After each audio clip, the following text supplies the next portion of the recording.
meio ao vasto campo de estrelas, em um momento congelado no tempo, me aproximo com um misto de reverência e hesitação até a lendária nave da imaginação. Ela foi projetada por Carl Sagan para a série Cosmos. O brilho da galáxia parece envolvê-la com um véu de mistério e eternidade.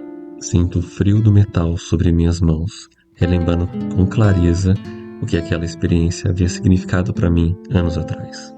Quando ouvi pela primeira vez as palavras suaves, mas carregadas de razão de Carl Sagan, cada conceito científico me fascinou e transportou para o vasto universo.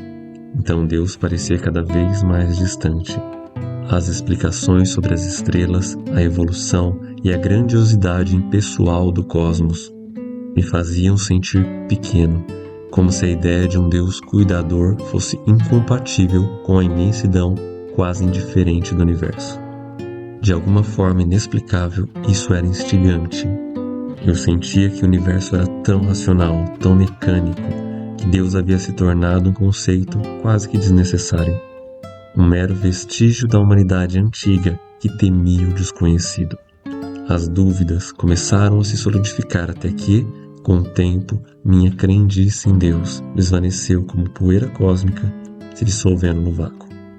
Hoje, caminhando novamente pela nave, as lembranças voltam como uma nova luz. Tenho um sentimento de gratidão ao Carl Sagan por essa nave, pois ajudaram a devastar o conceito de Deus que eu tinha, composto de tradições e devaneios humanos, insuficiente para ser o Deus real do universo. Hoje contemplo as estrelas de forma diferente. Percebo que a ciência e Deus são coisas interdependentes. O universo só pode ser estudado porque Deus o criou de forma estruturada, com lógica e racionalidade. O universo ainda é vasto e instigante, mas consigo perceber Deus em cada átomo, em cada galáxia e no amor inexplicável que sustenta a própria existência. Viver sem o sentido real que aprendi de Deus é condenar-se a uma vida de miséria, por mais que pareça rica e brilhante. Na nave, a primeira coisa que capturava a atenção era a janela que se abria para o universo. Ela filtrava a vastidão do cosmos através de um conjunto de lentes, as lentes da própria cosmovisão de Sagan. As imagens exibidas ali, nebulosas, galáxias, espirais, buracos negros e a dança das partículas não eram meramente representações objetivas e imparciais. Elas eram uma cosmovisão, carregavam uma narrativa, uma interpretação específica da realidade. Apresentavam o universo de uma forma imbuída da visão filosófica de Sagan. Não era apenas um desfile de fenômenos físicos, era um convite para ver o cosmos como ele o via, um lugar vasto, antigo e para ele aparentemente desprovido de qualquer propósito maior ou divino. Sagan se referia ao cosmos com a frase icônica que abria a série: o cosmos é tudo que existe, tudo que já existiu e tudo que existirá. Ele não estava simplesmente fazendo uma observação científica, ele estava afirmando uma crença, uma proposição metafísica que transcendia os limites da ciência. A ciência, em sua essência, baseia-se em hipóteses testáveis, em fenômenos observáveis e experimentos reproduzíveis. Mas a declaração de Sagan ultrapassa esses limites. Ela não pode ser provada em laboratório, nem refutada por uma equação. É, na verdade, uma expressão de uma perspectiva filosófica. Uma visão de mundo que interpreta a realidade como um sistema fechado, materialista, sem espaço para o divino ou transcendente. Assim, a nave não era apenas um veículo para explorar o cosmos físico, era também um palco onde a visão de mundo de Sagan se desdobrava. A janela, então, não revelava o universo em seu estado puro objetivo, mas através do filtro de uma mente fascinada pela ciência, como uma visão particular sobre o cosmos significava. Portanto, o olhar de Sagan sobre as estrelas não era apenas científico, mas profundamente humano, imbuída de suas próprias esperanças, crenças e questionamentos existenciais. Assim, fica claro que até mesmo a ciência, na narrativa de Sagan, está profundamente entrelaçada com o desejo humano de compreender o nosso lugar no universo. um desejo que é filosófico tanto quanto científico. E quando eu estava mais vazio e sem contemplar o sentido que eu tanto intimamente desejava, e quando não bastava mais eu ser o cosmos tomando consciência de si mesmo ou ser feito de pó de estrelas, e quando eu, por muitos anos, não buscava o Criador, mas somente a grandiosidade de suas obras, e quando a vida parecia um exercício inútil de repetições cansativas, Deus, Ele teve misericórdia de mim. Ele respondeu aos meus clamores sufocados, quase inconscientes, e me deu vida através de sua palavra. A natureza e a revelação dão testemunhos do amor de Deus. Nosso Pai Celestial é a fonte de vida, sabedoria e felicidade. Olhe para as coisas maravilhosas e lindas que há na natureza. Observe como, de forma surpreendente, elas se adaptam às necessidades das pessoas e de todos os seres criados. O brilho do sol e da chuva, que alegram e refrescam o solo, as colinas, os mares, as planícies, tudo isso fala-nos do amor do Criador. É Deus quem supre as necessidades diárias de todas as suas criaturas. Nas bonitas palavras do salmista, em ti esperam todos os olhos, e tu, a seu tempo, lhes dá o alimento. Abres a mão e satisfazes de benevolência a todo ser vivente. Salmo 145, 15 e 16. Deus fez o homem perfeito, santo e feliz. A terra, ao sair da mão do Criador, não mostrava qualquer sinal de degeneração, nem sombra da maldição.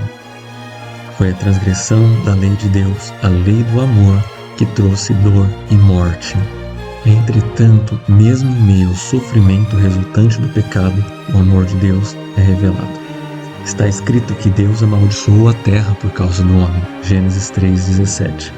Os espinhos e as ervas daninhas, as dificuldades e provações que tornam a vida tão cansativa e cheia de preocupações, foram designados para o bem do ser humano, como parte do preparo necessário no plano de Deus para erguê-lo da ruína e degradação causadas pelo pecado.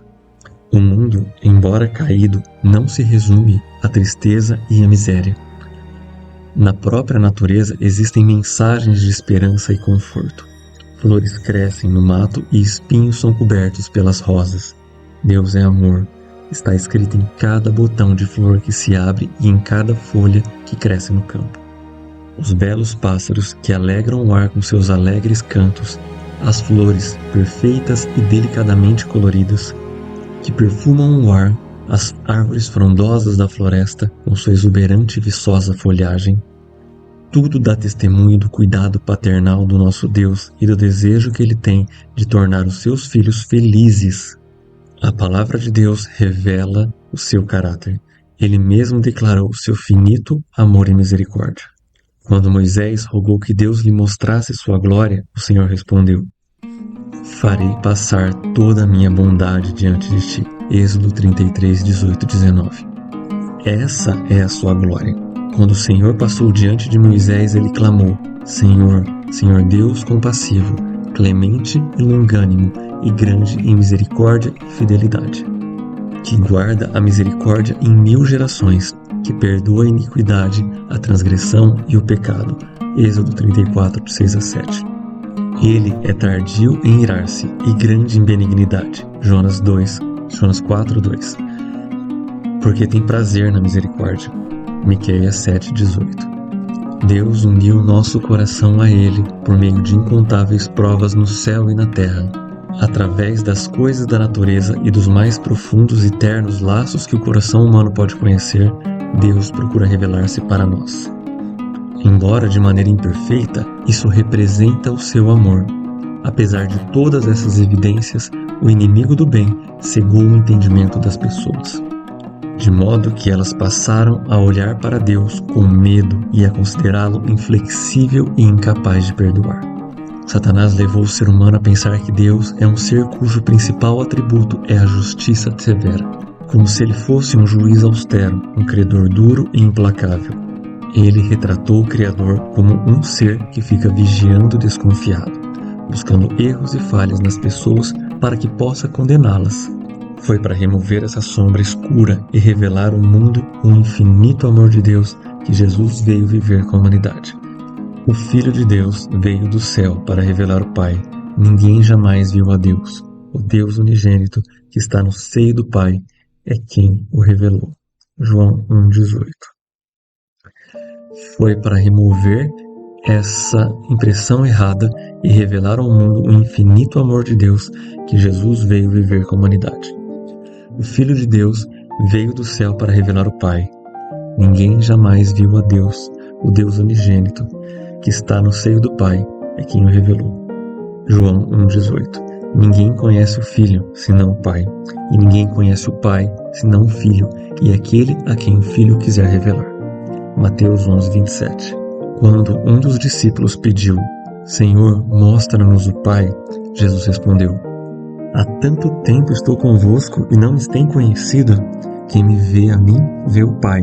Como dizes tu, mostra-nos o Pai? João 14, 8-9. Ao descrever sua missão na terra, Jesus disse, o Espírito do Senhor está sobre mim, pelo que me ungiu para evangelizar os pobres. Enviou-me para proclamar libertação aos cativos e restauração à vista dos cegos, para pôr em liberdade os oprimidos. Lucas 4,18. Esta foi a sua obra. Ele saía fazendo bem e curando todos que estavam oprimidos por Satanás. Havia vilas inteiras onde não se ouvia sequer uma queixa de doença, pois ele ali passara e curara todos os enfermos. Sua obra era evidência da unção divina. Amor, misericórdia e compaixão estavam presentes em cada ato de sua vida. Seu coração se comovia em meiga simpatia para com as pessoas. Ele assumiu a natureza humana para que pudesse ir ao encontro de cada necessidade do ser humano. Os mais pobres e humildes não temiam aproximar-se dele, até as criancinhas eram atraídas para ele. Elas gostavam muito de sentar-se no seu colo e olhar para aquele rosto sereno, bondoso, cheio de amor. E Jesus não suprimia sequer uma palavra da verdade, mas falava sempre com amor. Ele tinha tato e prestava bondosa atenção ao interagir com as pessoas. Nunca se mostrava rude, jamais pronunciava uma palavra severa sem necessidade e evitava causar dor desnecessária a uma pessoa sensível. Ele não censurava a fraqueza humana, falava a verdade, mas sempre com amor. Denunciava a hipocrisia, a incredulidade e a iniquidade, mas suas repreensões rigorosas eram sempre proferidas com lágrimas e tristeza. Chorou por Jerusalém, a cidade que ele amava, a qual se recusou a receber aquele que é o caminho, a verdade e a vida. Os líderes rejeitaram o Salvador, mas ele os considerava com meiga compaixão. Sua vida foi de abnegação e repleta de cuidado pelos outros. Cada pessoa era preciosa aos seus olhos. Embora sempre se apresentasse com divina dignidade, inclinava-se com amorosa simpatia para atender a cada membro da família de Deus. Ele via em todos os homens seres caídos, cuja salvação era o objetivo de sua missão. Assim é o caráter de Cristo, como foi revelado em sua vida. Esse também é o caráter de Deus. Do coração do Pai é que brotam as torrentes da divina compaixão manifestadas em Cristo, fluindo até alcançar os filhos dos homens. Jesus, o meigo e compassivo Salvador, era Deus manifestado na carne. 1 Timóteo 3,16. Foi para nos redimir que Jesus viveu, sofreu e morreu. Ele tornou-se um homem de dores para que pudéssemos participar das alegrias eternas. Deus permitiu que seu Filho amado, cheio de graça e verdade, deixasse um mundo de glória indescritível e viesse para um mundo corrompido e maculado pelo pecado. Ele permitiu que Jesus deixasse sua amorosa companhia e adoração dos anjos para sofrer a vergonha, os insultos, a humilhação, o ódio e a morte. O castigo que nos traz a paz estava sobre ele e sobre suas pisaduras fomos sarados. Isaías 53:5. Ele no deserto, no Getsêmani e na cruz, o imaculado Filho de Deus tornou sobre si o fardo do pecado. Aquele que havia sido um com Deus sentiu desperto a terrível separação que o pecado causa entre Deus e o homem. Isso fez com que um grito de agonia saísse dos seus lábios. Deus meu, por que me desamparaste? Mateus 27:46. Foi o peso do pecado, a noção de quão terrível ele é e a separação que causa entre Deus e o ser humano. Foi isso que quebrantou o coração do Filho de Deus. Mas esse enorme sacrifício não foi feito para despertar no coração do Pai o amor pelo ser humano, nem para fazer com que ele se dispusesse a salvá-lo. Não, Porque Deus amou o mundo de tal maneira que deu o seu Filho unigênito, João 3,16. O Pai nos ama, não por causa da grande propiciação, mas Ele proveu a propiciação, o sacrifício, porque Ele nos ama. Cristo foi o meio pelo qual Ele pôde derramar o seu amor infinito sobre o mundo caído. Deus estava em Cristo, reconciliando consigo o mundo, 2 Coríntios 5,19. Deus sofreu junto com o seu Filho, na agonia do Getsêmani, na morte do Calvário. O coração do amor infinito pagou o preço da nossa redenção. Jesus disse: "Por isso o Pai me ama, porque eu dou a minha vida para a reassumir." João 10,17.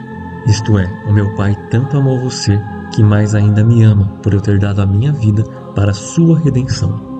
Ao tornar-me o seu substituto, dando a minha vida e assumindo sua dívida e sua transgressão, sou amado pelo meu Pai.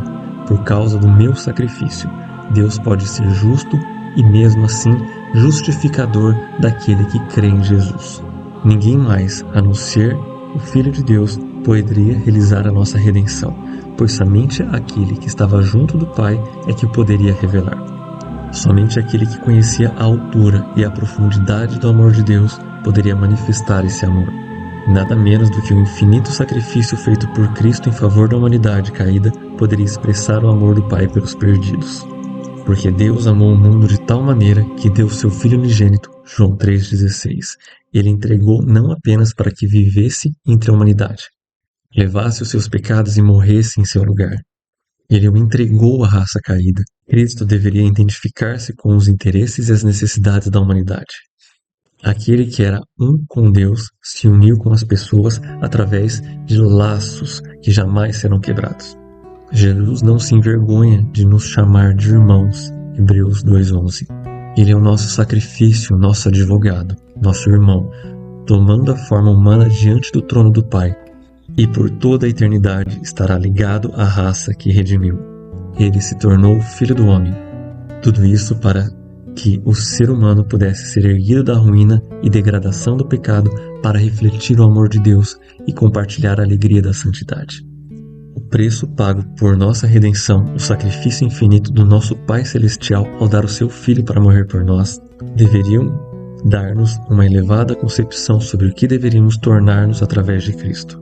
Ao contemplar a altura, a profundidade e a largura do amor do Pai pela raça a perecer, o inspirado apóstolo João encheu-se de um sentimento de adoração e reverência.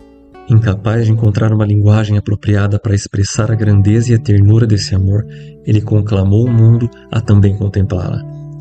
Vede que grande amor nos tem concedido o Pai, a ponto de sermos chamados de filhos de Deus. 1 João 3,1. Isso confere um enorme valor aos seres humanos. Por meio da transgressão, as pessoas tornam-se súditas de Satanás. Por meio da fé no sacrifício expiatório de Cristo, os filhos de Adão podem tornar-se filhos de Deus. Assumindo a natureza humana, Cristo eleva a humanidade. Os seres humanos caídos estão colocados no lugar onde, através da conexão com Cristo, podem verdadeiramente tornar-se dignos de serem chamados de filhos de Deus. Um amor assim não tem paralelo. Filhos do Rei Celestial. Esta é uma promessa preciosa, um tema para a mais profunda meditação. O incomparável amor de Deus por um mundo que não o amou. Esse pensamento tem um poder capaz de dominar a alma e de tornar a mente cativa à vontade de Deus. Quanto mais estudarmos o caráter divino à luz da cruz, mais vemos misericórdia, bondade e perdão, mesclados com equidade e justiça. E mais claramente discernimos as inúmeras evidências de um amor que é infinito e de uma compaixão capaz de superar a afeição de uma mãe por um filho rebelde.